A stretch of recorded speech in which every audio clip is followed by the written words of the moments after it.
right. Are we on the air? Oh, I don't know because I don't have my screen up if you're doing that. Yeah. Yeah. We should be. Okay, but you still got to give me a second cuz I got to get chat going.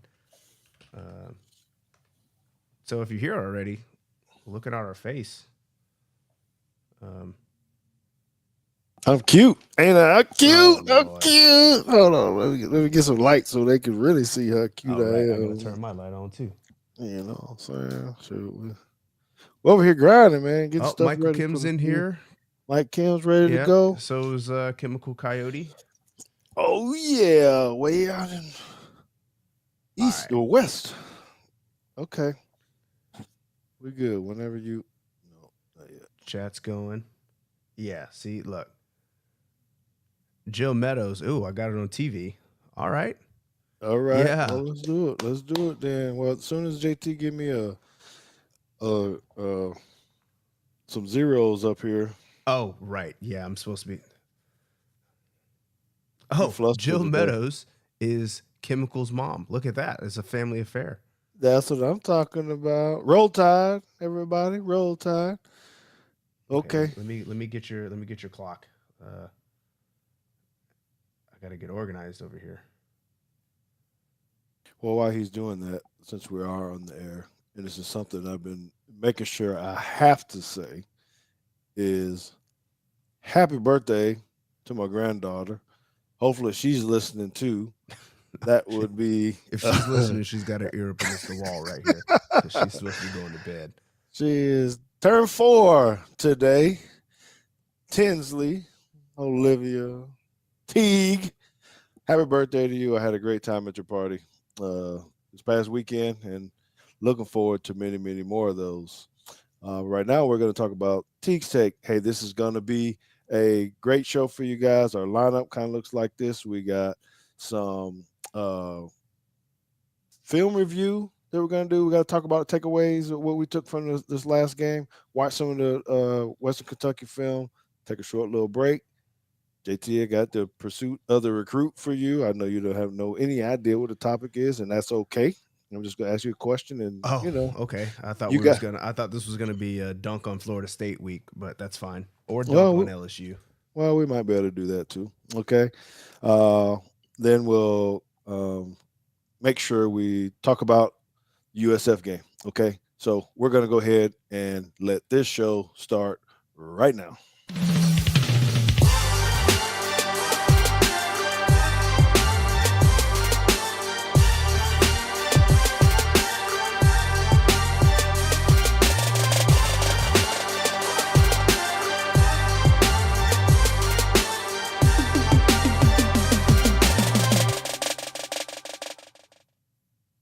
Okay, this is your official welcome in to Teague's Take.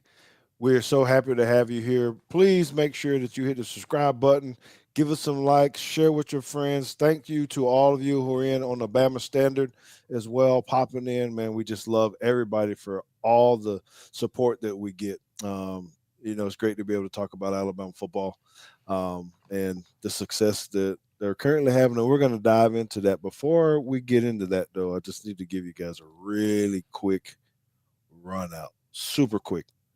And this kind of hit me today just a little bit. So I don't want to bring the mood down at all. But JT knows this. We had a friend and a fellow coach who lost his mother this morning.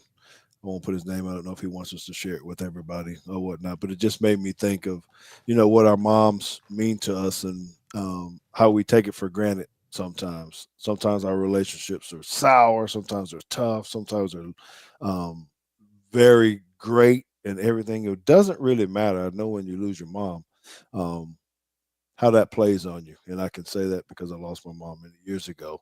And all the things I thought I loved about her and or maybe that I was upset about, man, I'm still thinking about all the great times and the impact that she really had on my life.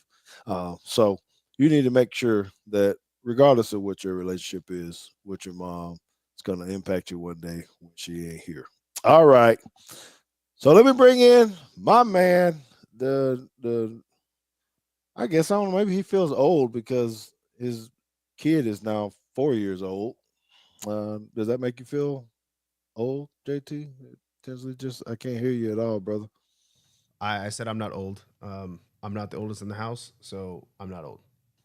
Oh, now that's a dig, and we need to make sure we cut that out for Miss Emily Teagues. See, no, nobody So knew she who I can was talking about. have- There is there's more than Emily. Emily's not the oldest in the house right now either. okay, but I know what you meant. But whatever.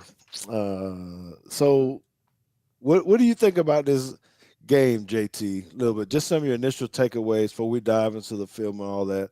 I got some things that I think I want to talk about, but for you initially, just watching it, how'd you feel about it? Good, bad, ugly? I thought it was pretty good. I was only slightly disappointed because I thought that at the beginning of the game there were what I they were doing things offensively that I expected of the new offense, Mhm. and then they went 3 and out, and then I think they kind of came back and they were like, "All right, look, forget it. We're just better than these dudes, so we're just gonna line up and we're just gonna beat you, and then we're gonna go home." Which is also cool that they can do that, but I was really hoping to see more of the shifts and the motions and those things that we had kind of previewed in the season, which I think they'll get to. But to me, they looked rattled is not the right word because I know they had the headset thing going on, and Coach DeBoer was already mad before the first snap. Right from the Um, beginning. and Right I don't from the know if beginning. confused was the right word. Anxious is the words you're saying. I think everybody just want to go ahead and get this first game out of the way, including the players and the coaches. The new era, non-Saban, So I'm sure all the hype and everything, and then you as a coach, man, your headsets or the other headsets ain't working, and you're trying to get your first 15 going, and then you can't have your headset on, man. I can't imagine, the amount of stress that was there for the board. But you said some good things, man. I was excited about it too because I did see the sets. Um, there wasn't as many shifts, but I think we had some. But here's the thing that I think I took from it was that the O line, I saw that them try to establish some physical dominance right from the beginning. Now they were missing a little bit, so there's some technical things that I think had to work on the offensive line and maybe even in the secondary. We might see some of that a little bit, although it was really good. It's going to be interesting to see how you think about some of these techniques. Um, and then I love the turnovers. Just being able to see the football and go break Mm-hmm. on the ball and get some picks. Um, and then uh, hopefully we'll see from just a couple things we'll be able to show of the confusion that you do get with sets, regardless of if you shift or not. Okay. Cat Pool says I was impressed with Coach KDB's chewing butt, knowing not a word of profanity was said. Um, I have I have played for coaches that will curse you out, and I have played for coaches that won't. And let me tell you, between the two, I much rather play for a coach that's gonna cuss me out because the ones that can yell at you without saying any curse words, they are just diabolical. Those they cut to the core because they know how to insult and get to they know how to push your buttons more than anybody else. I Coach Creighton, who's still the head coach at Eastern Michigan, I have witnessed his wrath in talking to referees and the way that he can just tear you down without saying anything like even remotely. It doesn't sound mean, but you listen to the words and it's just like, oh my god, he has children. I can't believe you said, Mhm. it's just so I give me give me the Saban style chewings all the time because I can handle those. But the personal attacks sometimes those will make you cry. All right. All right. Well, I agree with you. I think we've all been through that, and I don't know if cursing at people is all that effective. I think it's just people's personality and all that kind of stuff. But you can get a chewing from whoever, they can get their point across. All No, right, so we my got favorite is just a player coming off the sideline or coming off the field onto the sideline and just give him a look and saying, "Hey, that's not good enough," and then they go pout. they Because know, yeah, they know, they know it works. That's being a transformational coach. All right, so we got a lot of film that we need to show. So I need to get into that. I want to go ahead and get to this film review. This film is brought to you by Blackfriar Pub, your Bama home in Dallas. Man, you need to get out there and come watch and see uh, the games. Get you some good food. Get you some good drink. They got some really good bartenders too, JT. If you ain't really pay attention, I ain't gonna tell everybody where I like to go because then everybody gonna be up there taking my little spot. Uh, they're just gonna have to see me out there, right? Okay. So this first play, I put this in here first, right? Because I wanted to go ahead and show this unbalanced look. So there's a little bit. This may take a little bit longer because I want to hear from you as a um, defensive coordinator too. I know we've talked about it before, right? But I need to make sure everyone knows this. And I think I put some writing on here. You might have erased it. it's up here. Um, There it is. where and that might be too small. I'm sorry if you guys can't see Yeah, that. it says three wide receivers and one tight end at the top, none at the bottom. Yes. So there are multiple ways that you can be in unbalance, right? Where there's a tight end on the ball, receiver on the ball. So you really got to know who's where, who's eligible, and who can go out. So when you see this right here, JT, you already know which one's ineligible. Mm-hmm. We do. If you don't know, it's that guy. He can't actually catch the ball. Um, Not going forward anyway. He could go backwards and catch a lateral. Can he? Oh, well, yeah. Okay. Long as he's Yeah. behind the quarterback. Yes. Okay. I got you. Okay. But this creates issues. What do you think about when you start wanting to do the running game? And you'll see what I'm talking about here in a minute. I think this was a good setup. So here's what you guys need to know for my review, JT. They ran um, unbalanced 10% of the time. That don't sound like a lot, but that's a pretty good chunk of the time. When you add in almost another 10% of the time is empty, right? So 20% of your time you're not in a normal formation, right? So when you're talking about your shifts and how people line up, they just lining up trying to figure it out. So I think we were doing this to see how they would adjust because a lot of people touch the ball out of these unbalanced sets. It wasn't just a running back. Jam Miller gets a nice run here, but out of the set they did Jalen Milroe, Kendrick Law on a jet sweep. I mean, it's just kind of cool to see that. So I want you guys to see this.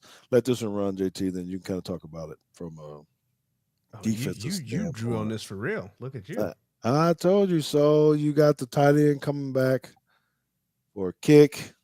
Does a really good job actually with that left shoulder doing that. But my main thing is look at Jalen Milroe. Now Jam's out here running. He gets a little yard, but look at what's going on here. The setup, you know, which happens a lot of times that if he keeps this ball, now someone's upstairs looking at it, Mm-hmm. right? Um, but that's a good, strong physical run, and this was early in the game. So this is you know, the back end look. I mean, he really could have because there's no wide receiver out there, so the The corner. linemen looking athletic. You can tell they worked on slimming down a little bit. Who is this? This Booker trying to get out and reach 99. Yes. Oh, they're running and they look good. I mean, they all look quick, and things of that nature. Okay, so that's the unbalance. All right, so this is one of my favorite ones, JT. So Mm-hmm. stop it. So empty. Let's talk about empty. So there's no backs in the backfield,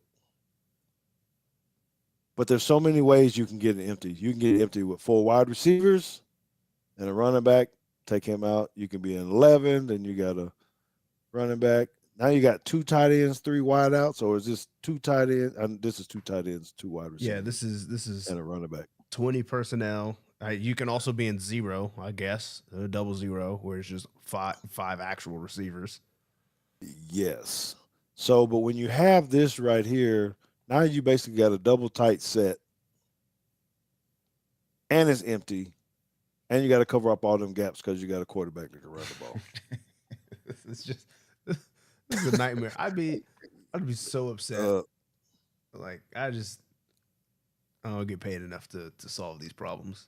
so what do you do? That's what I'm saying. So you're looking at this. Just go ahead and I don't know. You can let it run first, but he's in the world of hurt because you got to figure out: do you cover the wide receivers or you? Yeah, I mean, for us, like Right. we have to look our trips check or our empty check. We would definitely use our formation blitz here because I'm just terrified of that guy, right? And I would just say, hey, look, you're gonna have to beat us 1-on-1, and I'm basically just gonna send everybody and tell Jalen get the ball out quick, and then just pray that we can handle it across the board. But I would, if I was a defensive coordinator against this team, you kind of just have to pick your poison here. It's like, what are you going to try to take away, and what are you going to give up and hope for the best? And I'm saying I'm going to send enough guys to where we're going to try to just take away the QB run and make him stand in there and throw it. That's a Well, that's not what they did though. They no, did. it's not. They didn't pick you. So let them see what happened. And you can actually see how you just create more gaps, even with that. You Yeah, got two and then pullers. you're gonna pull both the cards, right? Yeah. So then you go move the gaps. So it's not even close. That would have went for 100 if it would have been down on the other end of the field. So they're light in the box. So this could have been a check. It could have been a pass, but this is where you're going. They're probably saying something at the line like, I don't Oh know. yeah, like I'm sure this is one of those plays. Like if you know you have this called up and this is the look that you're getting, this is when Lane Kiffin puts his hands up before the snap because Yeah, like you don't have enough people. no, and they see the overhang is to the right, so Yeah, it just and then you don't have nobody over the run. tight end. So this is a let me get my drawing tool out here. This is an easy seal. Right, Way you can too already easy. reach this dude because he's already inside. You get a little help. That's an easy seal. This, as long as you reach him, you're fine, and he's gonna go out here and get the safety anyway. Like you actually don't even need that guy. No, He's icing on the cake. he just starts running around. I think I don't even know what he does. Oh, he escorts him to look at Nothing. him. Yeah. His head is going like, What do I do? where's What do I everybody do? at? Yeah. So that's it's crazy. But anyway, creativity. What we're talking about with that on the offensive side of the ball. All right. So we got some defensive clips here too. That is. I'm trying to see what he said. He said up looks fire. Oh, he likes Moonraka. Yeah, You we like appreciate the it. yes, sir. Okay, so you're gonna let this run. I'm checking out how our defensive backs are playing here, right? So you can tell. Well, it looks like it's some kind of man, not necessarily. Mm-hmm. All right. So first, go back. Go back. I need to point out the 3-man front, right? So the odd front, as JT was teaching you guys last week. You need to go back and watch that and see what that is. The 0 and 2 other guys. Yes, 2 5s in this case. JT, we ran this 30% of the time. You think that's high? I think that's Oh, for the I don't. first game? Yeah, I mean, I think as much as we talked. I mean, we did a whole video of the 4-2-5, right? I mean, it's if you haven't watched it, you should go watch it. It's got almost 25,000 views at this point. But we did a whole 30-minute ish video on the principles and the basics of the 4-2-5, right? And then they come out here and then 30% of the time they're in an out front, which you were texting me about it, and I was just as shocked, but I guess we shouldn't be, or we shouldn't have been, right? Because the 21st We with saw it. Cole Kublik, and we went through South Alabama film. This was very normal. That's true. Now, although we're looking at this and I'm giving you that, I don't think we're going to see a lot of this again next week. Just because of the way their quarterback run this ball. We weren't very good against the run out of this set. So maybe they knew TJ Finley wasn't going to run that much, and we just said, hey, let's cover up and make them beat us throwing the ball. All right, so you can let it go. This is... Oh, and we got a spy for some reason. Yeah, so what I wanted to show was the slots. JT, I thought, did a tremendous job of covering these guys. I can't tell if this is cover one. That's what it looks like because they're kind of chasing them. But I wanted you to see the techniques by both of the corners outside. You just start at the bottom with because it just looks weird. Right.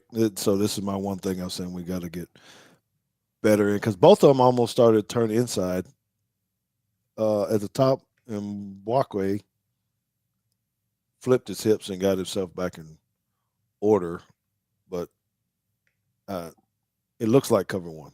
I'm not sure if that's in Bachway or man free. Number 3. That might be Sab. Sab. Yeah, I'm sorry. It's Sab. Okay, so and he had a hell of a game, by the way. It looks like cover one or some version of it to me. So I just happened to see that technique. I thought, was it just like you said, early jitters? This is early in the game, but those slots are covered up very, very well. Right. That's the only thing I had to really say about that. So, if there's anything you got to add, you can. Oh yeah, there's one thing I want to add here. I'm trying to scope the number here. This is 0, so that's Deontay Lawson. Yes. Guess what he does? Where's it? He's a spy. Is he the spy? No. Let me put him on the field. Or him. Oh. He covered the back out of the backfield. Backfield. Yeah, that is very unique for us. So we have a super chat from Keith Holcomb. Thank you, sir. He asks, do y'all think this defense will have issues with more physical teams? I think that kind of remains to be seen. However, what I didn't say in the pregame, which I think I'd said to you, maybe, was that I thought that I liked our pursuit to the football. I thought everybody was flying to the football. I thought we were taking great angles. I think we got to get better at getting guys on the ground. Maybe that's just because it's week 1, but our tackling wasn't poor, but it was very average. I wouldn't call it good yet. Yeah. I think we were over aggressive. I think they were just playing, like I said, high energy. So to answer this question, I think we're going to be okay because I really don't think we're going to see as much 3-man front when we start seeing teams to run the ball, which we had a lot of that this week. And I just see, because of what JT said, the pursuit and guys flying around to the football, I think it's going to be better. Yes, they are very, very fast, and they're getting there in a hurry, and they're playing really good with their hands for the most part. Okay.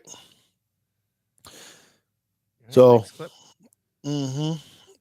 yeah, y'all let us know how you like these clips, and if there's just having film, always.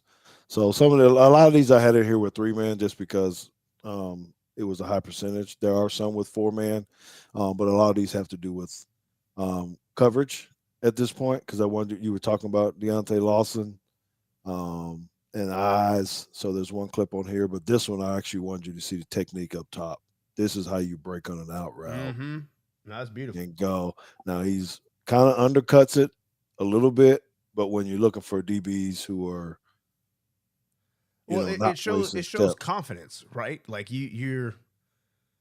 I mean, yeah, you're breaking the cardinal rule here, right? Where if you're gonna try to undercut her out and go for the ball, you better get it. Got to be there.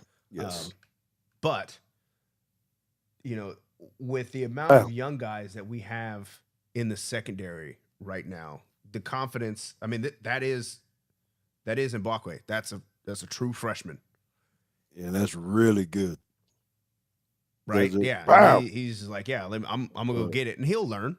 I think he'll learn and get a little bit better at those. Absolutely. Underrated comment right here. If one more helmet come off during the game, somebody got to be running every little step inside Bryony Denny Stadium. Did you see that? It aggravated me It was too. the first play. We had two people with two linemen that had to come out the game. Tyler Booker had to run off, but I took it as he was trying to dethrone that person. He was trying to really hit him, but I don't know what with the equipment manager or somebody got to figure out how to tighten these things up. But yeah, good point. Thanks for striking a nerve with us there. Again. Okay, but I just wanted you to see the footwork on that. You see movement with the line again. I think this might be the drop pick 6. What does that say? We told y'all about cut blocks.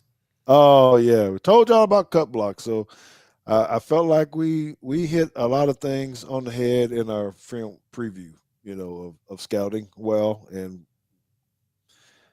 I don't know if everybody believes this or not, but there it is.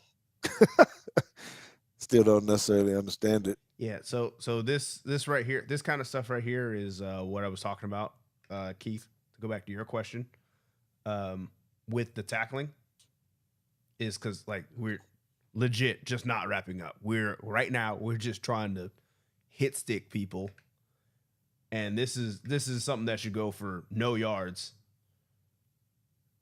Yeah, it's just trying. And it goes for 5 instead. Yeah, he had one miss, and then he tries to kill him instead of just wrapping him up. But anyway, this is a back end look of these cut blocks. We shouldn't see this too often, but they're all just diving on the ground and whatever. I just want to let y'all know we do watch the film, we do pay attention to what's going on, and we're going to do it again when we get to the USF film to give you some stuff. All right, interception. JT, I think you kind of wanted to talk about this one a little bit in this coverage, and what do you see with the? Yeah. So what I see here is, and it's a 4-man front. I like that. We talked the whole offseason about, and so did the players. They're telling us about how much they like being able to turn and look at the quarterback, and I think this is kind of the quintessential reason on why they do this, because I'm not actually convinced that. Hold on, what was that word you said, and how many syllables it got? Quintessential. It seems like you added a few syllables there, but anyway. I don't think that Saab is actually on the right guy. I think he's supposed to be over the guy that goes in, because Xavier Brown is taking the backside guy. He got deep half. Doesn't you think? Yeah. I think he needs to be over back towards the middle of the field a little bit. Yes, absolutely. But because he has his eyes towards the quarterback, he can make this decision. This better be right, because. Well, yeah. So I'm gonna give him the benefit of the doubt. I'm gonna say they watched film and they prepared, and he knew what was coming and all that. And check out that hip turn, though, man. We talk, bam, right there, get down. Even if he is supposed to be in the half. So what JT's talking about here, for y'all that are more coached, like you got the guy standing in the middle of the field. I don't know if that's Malachi or who that is. Yeah, it was Malachi. But he's really working over this other side, because you tell this corner sits at the bottom of the screen. Mm-hmm. So Malachi's supposed to get over the top of him. But I think there's some tendencies here, like you're saying, that they just kind of been watching film like he ain't going over there, because TJ Finley don't even look over there at all. What That is. Let me see that spelling. Is that how you spell it? No, it's not. All right, Boo Rocker. Yeah, I don't know what that is. Okay. Yeah, he does telegraph his throws a bunch. So, anyhow, I hated his hair, his whole look. He didn't even have no swag, man. TJ Philly just looked like he played. Um, and I don't know that we used to see excitement like that either after the picks, guys running. Well, we had was it Milroe? I'm pretty sure Milroe was one who hit the gritty in the end zone, and I was like, He this would did. have never Never happened. That's right. Not at all. So you see these guys running like pros headed to the end zone and stuff of that nature. All right. Let's see. Was this the JT hitting all kind of buttons. I don't know. I know. We got a lot. Only got a couple minutes for. Oh yeah, I wonder. He probably don't want to see this, but you hate to have these where you just drop the. Yeah, because that's a touchdown. So it was a great drop. It's a great read. They're playing cover 3, true cover 3, maroon, whatever you call it, right? And he's looking at the quarterback. It's again we were talking about being able to see and taking drops off of eyes and kind of feeling the route, and that's an easy walk in. You don't get those back, So quarterback staring, just break. Anyway, there we go. We'll probably need to get to another one before we need to take a. Oh, this is probably your second pick, so this will be a good one though. Yeah, I like this one. This one was the more impressive of the two to me. Yes. Just breaking on. I mean, this is also not a great throw, but no, but it's impressive because he baited him long enough to make him think that he's open. If you look at the play too, everybody was really kind of covered up other than him, and it was zone drop, so we weren't. I think they were pattern matching maybe a little bit. Just looking at the top, the corner ends up taking him, but I really thought he was going to take this one to the house. It was kind of good to see his skills too, moving from one place to another, and now he put a move on somebody. Yes, and then he's going, and he actually missed it, JT, right here. If he cuts left, he probably. I mean, he had it. He was gonna make it though. He thought he was gonna get there. It's all good. It's a great play. It's a great play by him. So, all right. Okay, man. Let's keep moving because we got a lot more film to cover. We do. I don't even know how many plays you want to. So I want you. We're gonna go through all of them. We ain't got nowhere to be. Okay, if y'all ain't got nowhere to go, man, we can give y'all what y'all want because we got a lot of films here. So put this in here because I really wanted to show the linemen and what they're doing up front. You're talking about how they run, what kind of pass stunts. It shows up better on the back end, but what I really wanted you to see was Jaheed Campbell, how he gets rocked a little bit, number 11, but he spins back out of there, makes a tackle, and then our defensive tackle goes inside. Watch him run this hoop, JT. He turns and bends and, man, gets right back in on tackle. So you're talking about pursuits. Look at Finley. That hair, man, golly. That is bad. Right? So I really just wanted you guys to be able to see what kind of pursuit we have. And there's a little bit of creativity here. This is a stunt on the inside. But it's really the effort that I like to see out of this because he took a shoulder right there, man. And if Lawson keeps his feet here, this stunt might actually hit home. Yes, because he was going to run right through that. But you guys moving around, so that was good. That was good as well. That was 4. Okay. All right, so these last 3 are the ones that I put in here. This was really, to me, more about blitz pickup and also Jeremy Bernard getting down here getting held, but whatever. Big time. So we'll go to the end zone here because this I saw this when he leaked out, and I can't remember if they showed a replay or not, but this was one of the ones that I took notes of during the game, of just the communication with the O-line and the running back. Great pass pro, like everybody here is accounted for.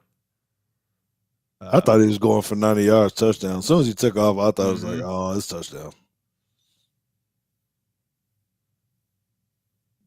But yeah, I love what you're saying about the pickup, because the running back did not take the wrong guy.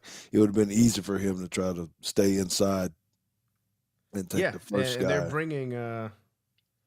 They're bringing 6. So I mean, Brailsford, I guess, could come off of this and pick up number 5. But look, if he's gonna run all the way across the formation and get back to the other side of the field, like I don't think you can ask for better pass pro. Yeah, right. I don't think I would have had that. This is essentially what Michigan and those guys did to us last year that caused a lot of confusion. So I feel like we're in a better spot already with communication. Great call. Well, there's that formation again. Yeah, there's another. And when I looked at this, I didn't even realize that this was unbalanced. Come on, Coach. I was looking at something else. Come on, Coach. Unbalanced, like I was telling y'all, right? So now Jalen's getting the ball this time. Yeah. So I put this on here because now, I just gave the praise of him being able to scramble and pick a hole and get gone. And then this time I'm like, hey, let's maybe not bounce it to the sideline. We used to call this the high school bounce. Yep. Where if you just go ahead and take this right in there, there's a gap right here. He'll run through that guy. Yeah, he's fast. He's fast enough to where he might not even get touched, but because he bounces to the sideline, which I've already told you as many times in this show. Maybe we should make shirts that say the best tackler on the team is the sideline. Yeah, because this is a 2-yard gain. Because they get him out to the sideline instead of getting north and south on that one. Yep. And then the last one here. Did you really just pick another unbalanced? No, this is trips. Oh, yeah, tight end trips up there. Okay. I was like, ooh. And I need for y'all to remember this tight end trips when we get to USF film. So this one was about Ty Simpson. Same critique. Bro, stay in the pocket. Step up. Stay in the pocket. There's no reason to try to spin out of this and go somewhere else. We're running backwards for no reason, and then we make a bad throw or a tough throw. I won't say bad throw, but a tough throw. Like you can stand in here and deliver a strike. You don't have to. He could. His dragger, he could have threw it to the drag. By the tight end or something, threw it at his feet. Go to the wide angle here so we can see what his options were. Yeah, he can step up and hit the tight end right now. Yes, but right now his back is to the tight end. Well, he's got both. The other guy just going across the field the other way. The number 3, if y'all understand what we're talking about, the over route. I guess we call it. Yeah, the deep over, number 7. Was that Cole Adams? Yeah. So. Yeah, he's got options, but he bailed a little too quickly. So those are the small things that keep you from winning the starting job, right? It's a small thing, but those are the things that you're evaluating at this level. It's like, can you just hitch 1 or 2 times and hit one of these 2 dudes are open instead of leaving? Mm-hmm. Okay.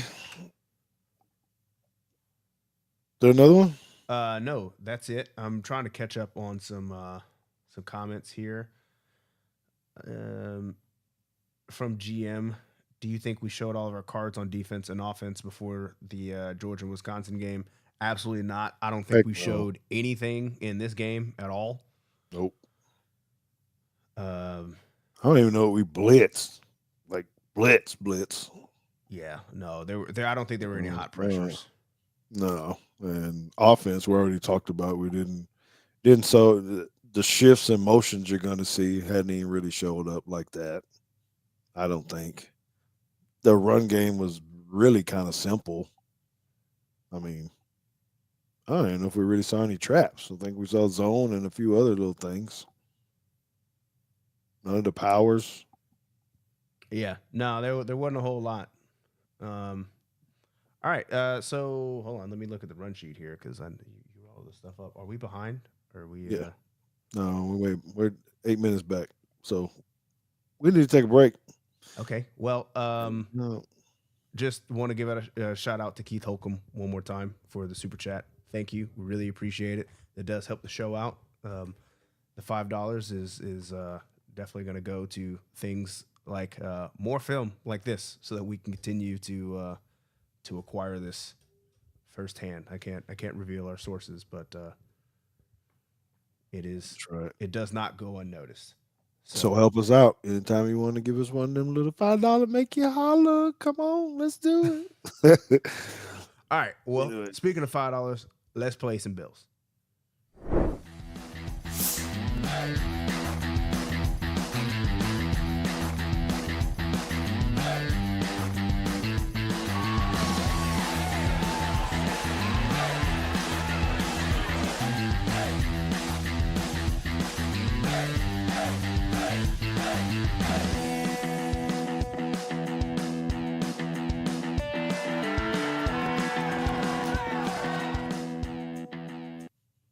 This is George Teague, and I'm launching my own text-based coffee talk newsletter. My favorite part of this is that although you get to know me some, I get to share more of myself with you through this newsletter. It's going to come straight to your phone, and I can't wait to share personal stories, the highs and lows of my football journey, my work journey, all the things I'm doing in media, the passions that I have on and off the field. So I'm about inspiring, educating, empowering others through sports and beyond. Head over to joinsubtext.com/George Teague or go to today's show notes to join my newsletter today. Yes, sir. Hey, we and back. during the break, Chemical Coyote, $2. Thank you very much. We really appreciate that. Any amount is going to help the show tremendously. I do. And if you want to get real fancy with it, make it $1.31 or $3.13. Because I like those threes and those ones. You know what I'm saying? But we do appreciate it. Now, I we thank you. have to I have to give a suggestion though. Although we really do appreciate the super chats. The super chats are $2 in this case, or $13.31, even better. Um, however, you can use that money instead of getting a super chat on the screen. You can buy signed cards, jerseys, signed footballs, things like that, where you can actually get something tangible to hold on to forever with those. So, yeah, look, I'm not one to tell you how to spend your money, but I think getting something memorable to have is a good use of it if you're going to give it to us. We got to get some JT stuff up there too. Just something. I don't know. Damn it. We'll get you some branding, right? All right. So speaking of sponsorship, JT, Titan, Texas. Yes. We're really thankful for them as well. So let me tell you about them really quick. Titan, Texas is the North Texas chapter of the University of Alabama National Alumni Association. Their mission is to promote the university in North Texas and raise money for their 10 endowed scholarships. Titan, Texas looks forward to the opportunity to promote our chapter's mission and to work with Teagues Take to help promote the Teagues family scholarship as well. So we do thank them for that because they're supporting us to help bring a lot of this stuff. And it's for segments like this that we get to talk about it because the pursuit of the recruit is going to be brought to you by Titan, Texas, right? So what? This is Tied in Texas, the alumni group. Van Edwards, another little tangent. I know we are definitely off track and going off time here, but I just want you to know that I was trying to watch a little bit of film on Monday. I think it was Monday morning, and I'm sitting out here on a little coffee table, and I got my laptop, and I'm trying to put stuff together, getting ready for the show, right? Or trying to get ready for the show. And Tinsley came out of her room, and I got a coaster. Looks just like this, right? And it's sitting on that coffee table. And she goes, "Daddy, is this a football team?" I said, "Yes." And she goes, "Did Papa G play for that football team?" I said, "Yes." And she goes, "Did he play for that team yesterday?" I said, "No, it's been a while." But that conversation led to your granddaughter watching highlights of you at Alabama on YouTube. And then she asked me if you were good. And I said, "Kinda." Oh, well, that touches my heart. Maybe I need to give her another birthday present then, even though your mother gave her like 25 of them. Anyway, so happy birthday again to her. So I want to do this because I want this to be real quick, okay? Because I know we got a lot of more film to watch. Dang, was that bad English? A lot of more? It is bad English, but we'll let it slide.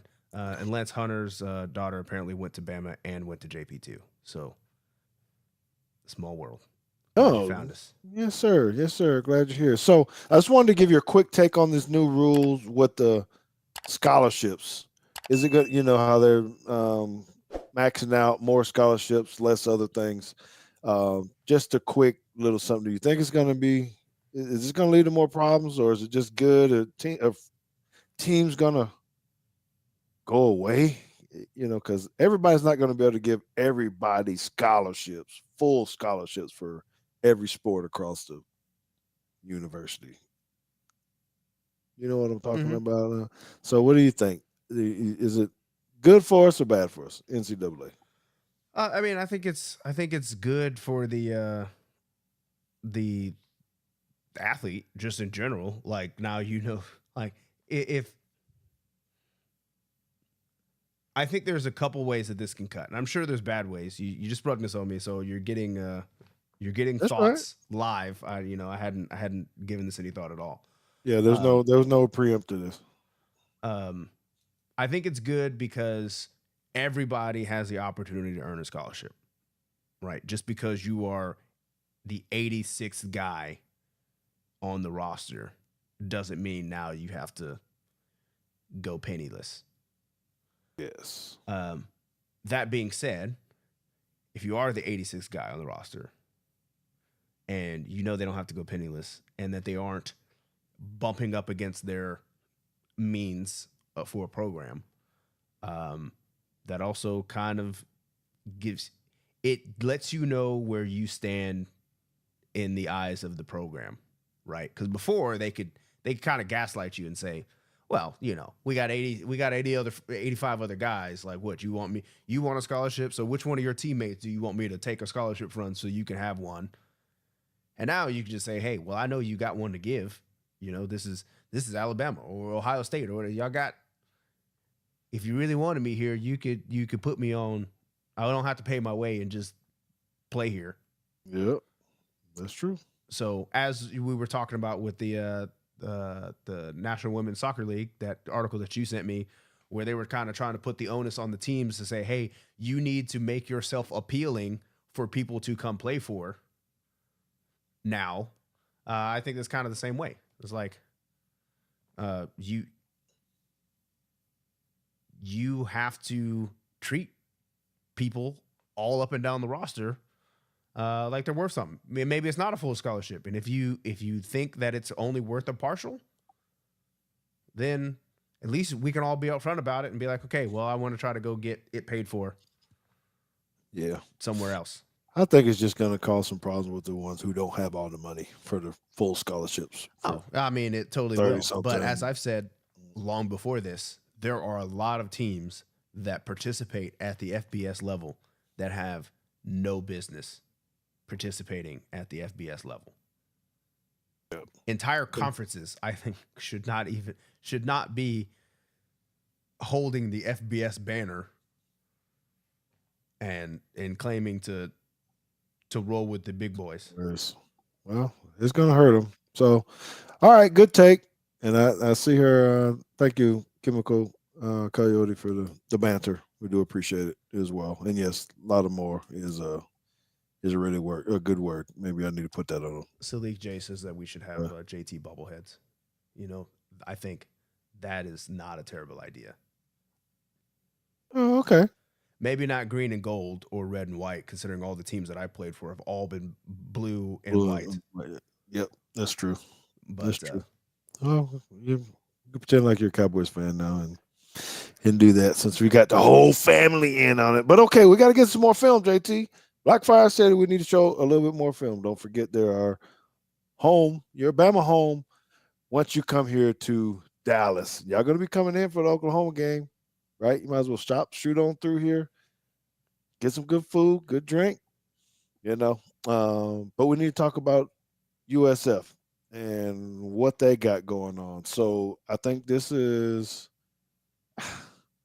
really what you need to know about these guys is number 17, the quarterback, Byron Brown, 6'3", 229-pound junior. Yeah, Pac-2. This guy makes the team go, JT. He's it. And I really had forgotten that last year that he had 23 carries for 92 yards against us. What do we have? Do they have any fans going? He's looking at the shot of the scoreboard with nobody in it. Hey, look, I don't know when the last time you've been to Tampa is. Their downtown was pretty cool, but it was surprisingly clean, and which tells me that ain't a lot of people walking around. Well, I'm not saying Bethune-Cookman traveled with a whole lot of people. Yeah, I'm sure they're not bringing people in anyway. Either. So, you got this quarterback that's really good. There's a couple other weapons, but this quarterback is really who makes it run. Now, he wasn't able to throw last year. All right. So, not against us. But I wanted you to see a couple things. So the formations are kind of simple, JT. This is one that is their favorite. They do a lot of passing plays, a lot of running plays off of this same look. Again, I think it's going to be too many people in the box. I don't know. Yeah. I didn't. So you have to tell me. I thought they had a major tendency here with motioning this tight end. At least in this game, it was like every time that dude went in motion, if he was motioning in, it was a run damn near 100% of the time. And if he was motioning out, it was a pass. Yes, and their runs follow him.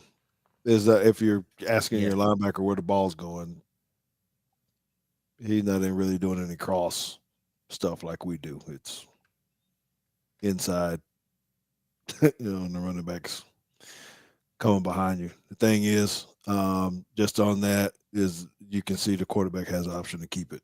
Mm-hmm. Probably should have kept it a whole lot more times because I think so. I don't know if you put these plays on here, but Bethune-Cookman did have a goal line stand.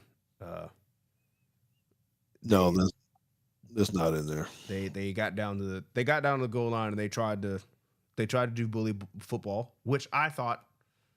You know my opinions on that. I feel like if you get down there and you got 1 yard and you can't run the ball and get that 1 yard, you didn't deserve it. And they went for it, and Bethune-Cookman kind of stood up during that time, which to me felt a bit concerning going into playing a team like Alabama. That would be the thing that I would be like, hey, we're gonna have to figure that out because we can't get in on the goal line against Bethune-Cookman like this. We gotta do better. That's right. Now I do have to remind you, I should not assume everyone knows, but the USF is in the green. Okay, so even when we flip, that's fair. Mm-hmm. You need to know who they're doing. Now, another thing that you can kind of tell this, maybe it's not 100% JT, but typically when your wide receivers are like way out on the sideline, like you kind of Yeah, they're just trying to create space. yeah, They're so trying to get everybody nah, out the it's a box. run, and it's yeah. Could they throw a bubble out here or a spot pass? Yes, but typically that's which is like you said. Um, they're just telling you we're going to run the ball. So I just wanted to see that because that's their favorite run, and a lot of actions come off of that play action. Everything starts with that play. That's what I got from the film. Uh, all right. I want you to see the strength of this quarterback's arm. This is dude's pretty good, man. Um, I mean, he stands in there and zips that thing. Now, their wide receivers do a really good job of coming back to the ball. They Mm-hmm. come back like far back, but he rifles this thing. Look how that thing came out, man. Yeah, That I think this is going to be looking at their receivers, going through their offensive film. What was it like? 80 something plays, I think. yeah, it's a lot of plays. 81. Um, I thought that this these receivers are going to be a good measuring stick to see where our freshman corners really are. Now, obviously, they're not Georgia receivers or anything like that. They're not going to be the receivers that we're going to see throughout SEC play. But I think this offense, throwing the ball and trying to contain the quarterback, is going to give you some real insight here on. We can start forming opinions on We how get a good better we really test. are. Yes, and because Alex, uh, was head coach's last name. Just drawing a blank. Start with a G. Golish. And Golish. So we know him. I don't know if you remember him or not. He was actually at Iowa State, and he recruited JP2 heavily. And so he was at Iowa State 2016 to 2019 as a recruiting coordinator and tight ends coach. And so he was in, to see our quarterback Grayson because they really liked him, and JB, and all the others. So I got a pretty good relationship with this guy. I thought about calling him and see if he'd talk to me, but I was like, he might be like, "Well, get out of here! I know you're trying to get something from Bama." Um, Well, maybe after the game then. yeah, but he's been talking a lot. Just reading about, hey, they're expecting to do big things. He's got them rocking and rolling. He's got these guys believing. I mean, enough that regardless of what the situation was last year, he's got his team playing, and he's pretty confident in how he plays, um, because they want to attack, so they want to get after you and keep striking as much as possible. All right, so their line is pretty decent. I really liked number 72. I thought he was pretty solid all game. I mean, it doesn't look like he's doing much in this clip, but as you watch more of it, I thought 72. My eyes kept going to him. Yes, I felt like, and so yes, and I think my eyes went to felt like we are going to have to try to attack the center, things on the inside.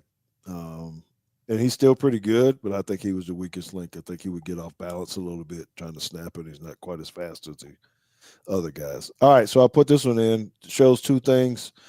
One, his ability to throw the ball, but what we were talking about these receivers that JT was just talking about, they run a lot of hitches, a lot of outs, and if we get too aggressive and if we're not looking at the right place, you can catch one over your head like this. What position is 72? 72 is the left guard. Yeah, he's solid. They're really good. They're big up front. Um, they got some nastiness in them. You can see it. Um, and so if you watch the center a little bit, he's hunkered down in there. I just think we're going to be a little bit better and faster uh, than what he's used to seeing. So we'll have to see. But that was a great throw. Another good one. He's got a solid pocket. He don't have anybody around him. Mm-hmm. We can't let him just stand back there and throw the ball. Okay. Uh, What we got here? Oh, all right. Baby Milroe, little shift, pull it. Bye. Kind of looked like I played in it. Getting away with holding again. Number 2 was just You got them all in the bag. dude. So I do have a play in here where their wide receivers are very lazy. If we get to it, because we got a lot of clips on here. But essentially, you can tell when the receivers aren't going to get the ball because they really walk off the line. I hate that, and I don't know if they're going to do that or. I think they will. I mean, it happened Doing more. It that. happened quite a bit. Yeah, it just that's not good for as much as you talking and doing. They caught him out of bounds right there, by the way. Okay. So, does this dude not get a sideline infraction? Mike Tomlin. Warner. And then he. I just I like to look at the people on the sideline sometimes. I see. I'm trying to he figure out throws what like a made you little look mini over there. tantrum. Look at it. He throws a little mini tantrum and then like kicks the dirt. Yeah. Well, you took him bad angles. I told you he was gonna run the ball. All right. Yeah. So this is what you're talking about. Their comment here says walking off the ball. Look at them dudes, man. Yeah. I mean, it's a 1-man route, which is. Bro, it's like that's not acceptable. It really isn't, because like, what if this dude is not open? Yeah, that's not acceptable. No, that's a cannon. He throws a ball from this hash. No, that's that right there. That's a big boy throw. These are the kind of throws that I'm always talking to our DBs about in high school. It was like, look, I'm leaving you on an island here because there's only one dude. He's way over there. And I don't know how many times I've said this to our guys. I was like, look, if he can throw an out route from the other hash out here to the numbers, so that is probably a Division I quarterback. Yes. And I said, so we're not gonna worry about it because we ain't got none of those on our schedule right now. So I'm gonna just leave you out there because I don't think that we're gonna play anybody that can do this. And I still think this is a tough throw in college too. So yeah, that's a heck of a job. And that's why I just keep going. The quarterback is the guy. He's making it all happen, but I can't even look at that as a coach down here at the bottom. I hope someone's chewing their butt out. It's like, yeah, Captain says at least pretend. Yes. So all right. Little bit of their defense. So they did a lot of 4-man front. Kind of looks like our defense a little bit. Yeah, I might have put the same play on here. I picked this one as well because number 7, I'm not sure if he's actually a linebacker. Oh, From is we gotta thank From. He just super chat $100 for us. So, sir, you have just purchased a lot of film for us. So. Yes, you did. Yes, you did. We do thank you very much for that, sir. You are the man. I got to know what the 2 F's are, though. Please explain the F from. Is that like? That might just be his last name, but we'll wait for an answer. I'll keep an eye on it. We can't thank you enough. Thank you for that. Thank you. Okay, so you were talking about this, JT. I'm not sure if number 7 is actually a linebacker or if he's like circle a him. Dime backer. Circle him so you can right. so everyone knows. This guy right here. Yes.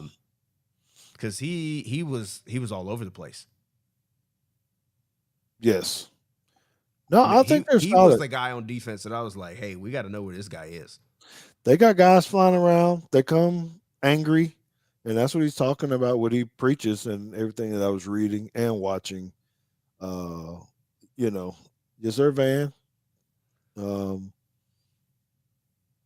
Easy to pronounce from Ephraim from some people. Yes, sir. Thank you, Ephraim. We do appreciate it. Okay. So I think I ended up picking this one because I thought that This was That's a good read too. yeah. I look. We try to be unbiased and things like this. So I know that half the chat's gonna agree with me when I say this, and the other chat is gonna think I'm a hater. But I ended up also picking this play, not necessarily just because of the drop that number 7 took and getting under this route. This was just like, this looks like a throw that Jalen Milroe would make. He will throw that in there, and that's what I said. We got it. He will try to force that, and it could get picked. Yeah, That's 100%. And in this case, it did. Yeah, that's 100% true. But again, that's what we're talking about. This evolution. Can he see that? Will he know when to pull it down? What are the reads? Can he see that that's not really there based upon this? And I think he'll be in better position. He didn't really have any bad throws last week, but I don't know that he was forced to either. Yeah, well, he didn't look as bad as DJ Uyangalele. You were gonna get your shot in one way or the other, did you? You gonna get your shot in? I felt bad for him because he was getting booed at home, man. Yeah, I get it, man. Yeah, well, he was getting booed. Like, I felt bad. Loudly. I didn't, because I went straight to Twitter and just started saying where all them Florida State fans at. It was in my timeline last year. We're quiet. But anyway, okay. What we got next? All right, this is clip number 3. I think I got some flat-footed stuff here by safeties, if I'm guessing. I'll probably put something on the screen. I don't know if I got some marks on DJ, there. you're going to need a new job. Yeah. Yeah, so I got to put that up on screen so you can see it. That's funny. Yeah, so I'm checking out these safeties here. This kind of happened a few times where they're sitting. So you got two things, right? One, I want you to see the pursuit of those guys, how they're running down this guy. They're flying to the ball. They're not Go just yes, they're coming to hit you. So you better be ready for that. But the safeties have a lot of flat feet, I'm calling it. Well, they're not really getting any depth. So they're playing some type of quarters, I'm guessing. Yes, this is Pat Narduzzi Pitt-esque. I study this a lot because this is how I like my safeties to play. This? Me too. Yes. Yeah, I want my safeties to be in the run fit and be able to get downhill. So yes, I like maybe not this flat foot, but when you got athletes, when you got this level, this is okay. They're vulnerable though, JT. Yeah, I got it. Because think about Ryan Williams at the top. Now they're confused at the top. They both end up running to each other. I mean, if they, I don't know. Yeah. They might straighten it out, but this is where DeBoer looks at the film and finds a way to get a guy open and say, hey, if you're going to sit like this, you're going to have to cover dig post. We call it a poach beater. I don't know what you call it. The number 2 run a dig and the outside guy run a post and try to run away from him. You know what I'm talking about? Does that make sense to you? You said you slot route. If you're at the top, if you put him on a 10-yard dig. Oh yeah, so or something like Mills. That. Yeah, and another guy going on the post running. Yep. So you can get this action or that action, and then try to just run away from the corner. Yeah, I mean, look, we played Dallas Covenant this week. This is one of their favorite route concepts, and I already told the corner, I was like, look, if you get a post route from number 1, you ain't got no help because I'm telling this dude to drive on the dig. That's just the way it is. Yes. So I'm thinking we're going to see it just because they've done this multiple times. All right. That's it on that one. Okay, I think I got on this that we should not ever see this from them. If they do, they're going to definitely die. This man-to-man at the top by himself. Oh, yeah. Alone? Yeah, I really want to see with the safeties down here on the hash mark. I mean, you're asking for it. Slant, go, what? Go.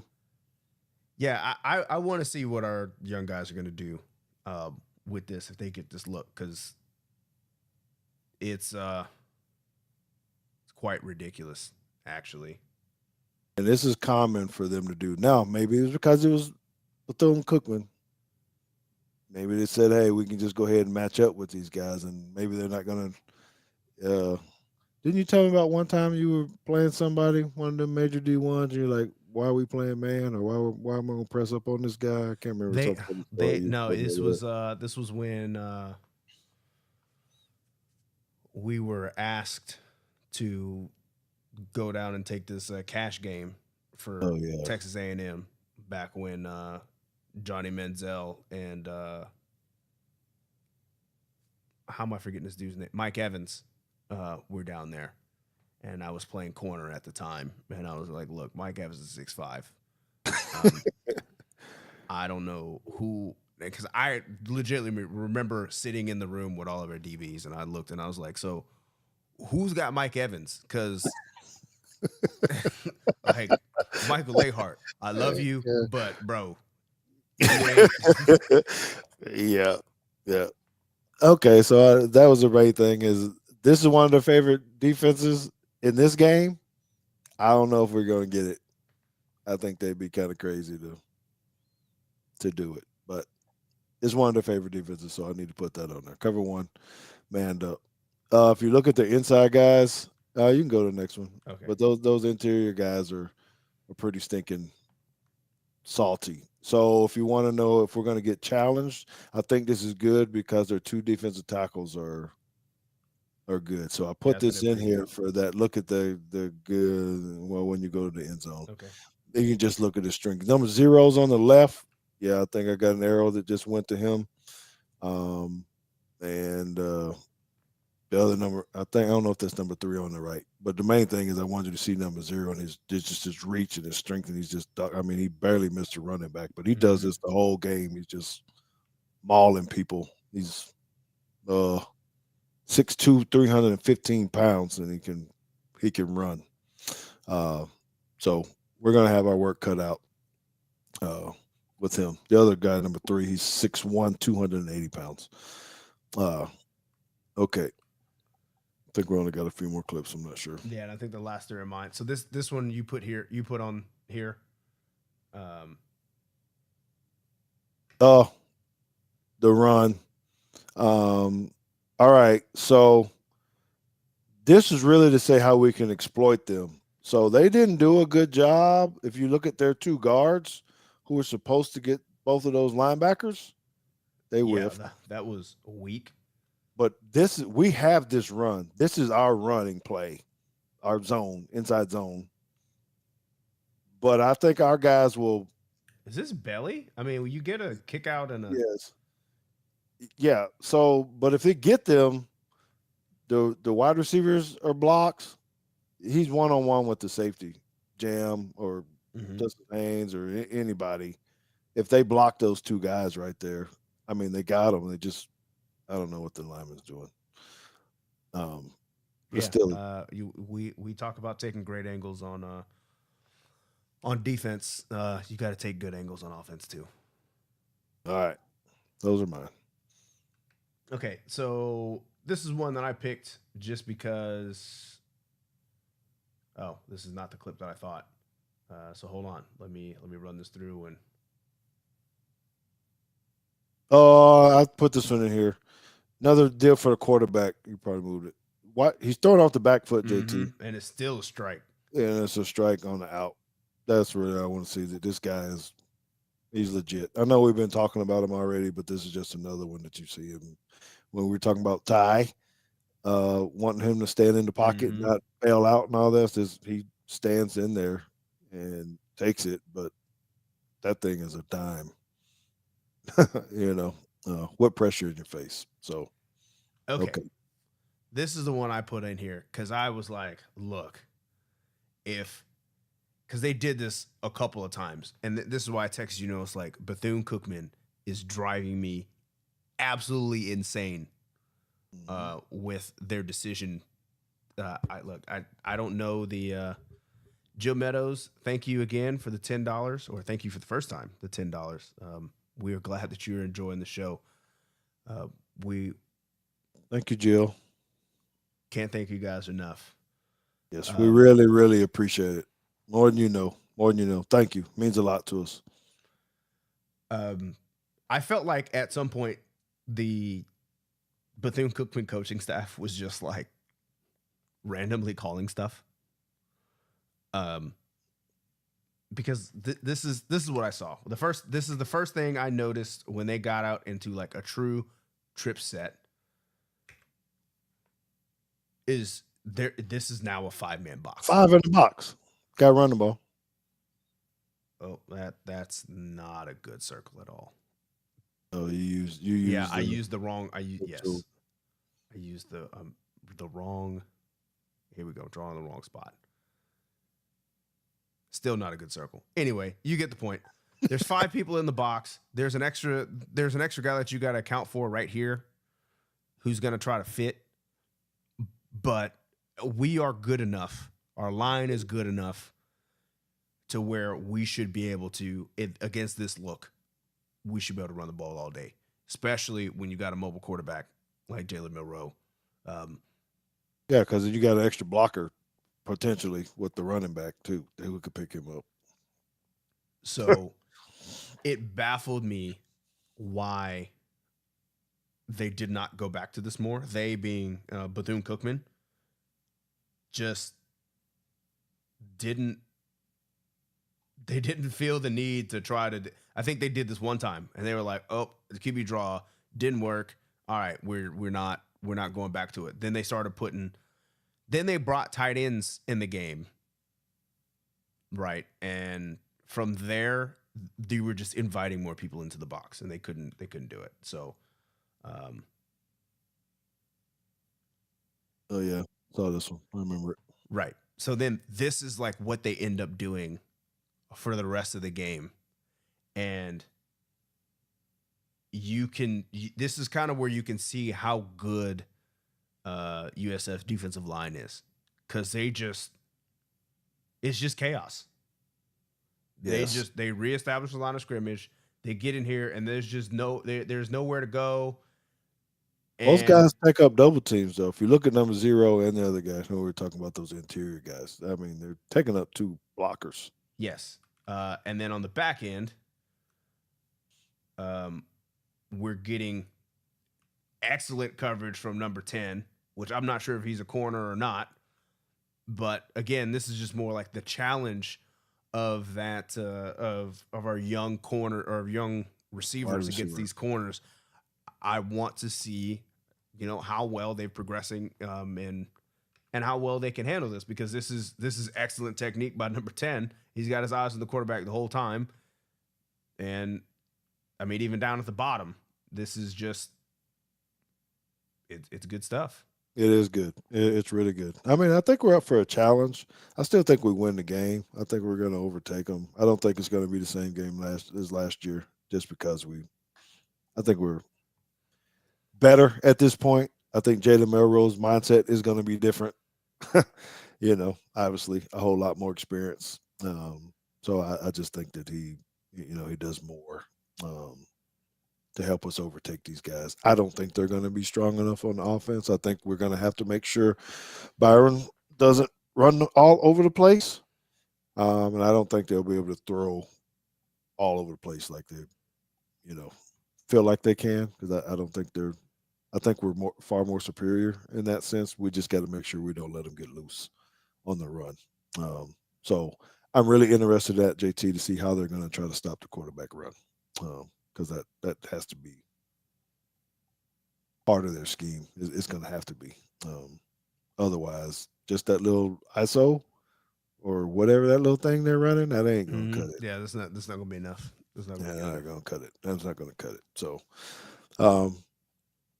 all right, so I'm going to make a prediction on that. I still think we win by. I don't think it's close. I don't. All right, well, give me a spread. I think we beat them I think it's a blowout. Honestly, I think we still score. I think we still put up. I'm gonna Coyote, say thank you. 35. $13.31. Not to Hey, be outdone by her mother. I love it. I love it. All right, we still win by 5 touchdowns, JT.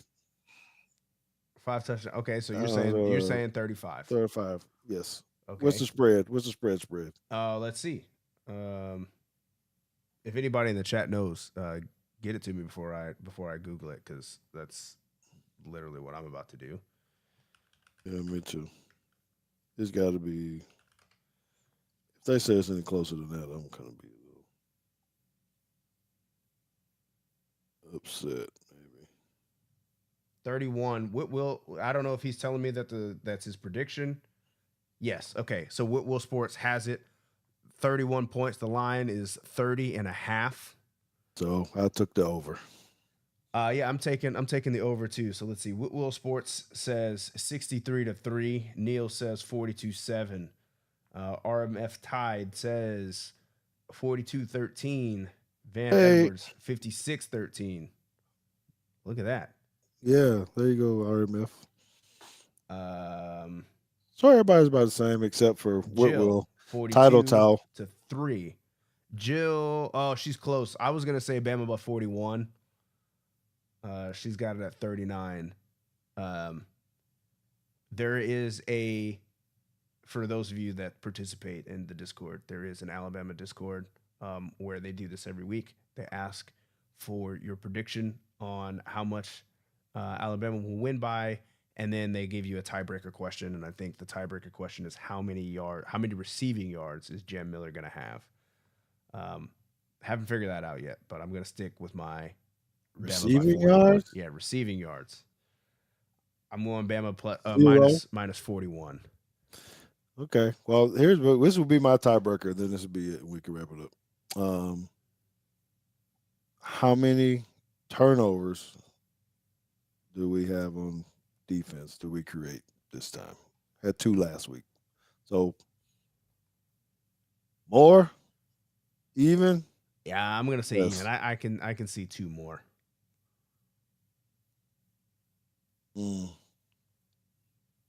Okay. I'm going over. Yeah. Chemical says I'll 2. play cat. Jill says 3. 3. I'm going 3. I'm with you, Jill. I'm with you. Okay. Well, before we wrap it up, just one more time, special thanks to Keith Holcomb, Chemical Coyote twice, Jill Meadows, and Ephraim for the super chats. Again, can't thank you guys enough. We really enjoy doing this, and your contributions help us to continue doing that, because we did make a couple of purchases this year to make sure that we get access to film. The software that we use to store our film, cut it up, all that kind of stuff. And we're looking into getting those things tagged so we can find these things quicker and make a better show for you all. So thank you all for being here. Thank you for your donations. Ephraim wants to know the game MVP. Who you got for the upcoming? Well, let's do both, because I want to ask you. I was gonna go with. I think it had to be Keon. Yeah. For last game. Absolutely. I mean, Ryan Williams did have 2 catches for 2 touchdowns and like 1 billion yards.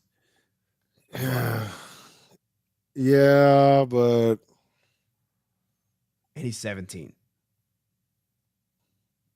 Okay, Cole MVP. Then if we just gotta go there, I'm just. No, what I say. So it was fantastic. I really liked his second touchdown better because he had to break away, broke a little tackle, I think, made someone miss or whatever it was. The first one, I think, was great scheme call. DeBoer did actually broke that down where the inside receiver actually helped him by taking the free safety out of the picture. So, it just kind of caught the punt. That's great. The second one was very, very impressive. But I just think, like what you showed on the film a little earlier today, him breaking in front of that guy, running and taking it back and just starting off early, creating a turnover. I think those momentum things have a lot of value to it that some people just don't think. So that's where I'm at. Keon, Yeah, my final vote. My final vote. Me too. Next You got a week, prediction? Yeah, for next week. I think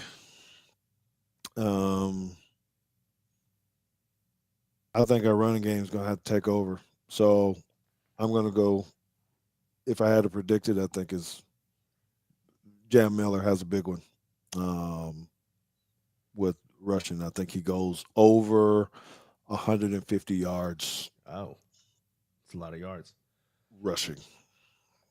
And I know they're going to roll some backs in, and there's going to be some others, but I think Graham Nicholson for all those extra points. Yeah.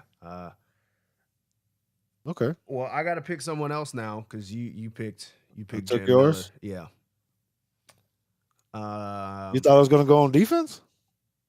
No, I just figured you were going to either pick, maybe a Milroe or a different receiver. All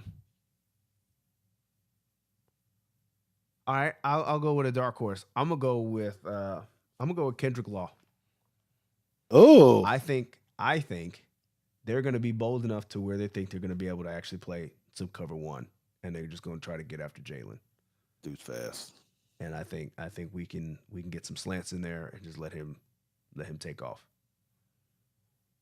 Okay, that's reasonable, particularly if they keep trying to do this cover one and just think come on, coach. I just don't think he's going to be that crazy. Just say, "Oh, you can man him up." You played. USF. I mean, let me take you back to 2019 JP2 versus Nolan Catholic. With all them receivers we had, and Nolan would not get out of cover one. Yep. And JB had a hell of a first half, and you came out thinking, well, they're gonna get out of that, and nope, that's what we're doing. Well, that would change a lot of things, and that would be good.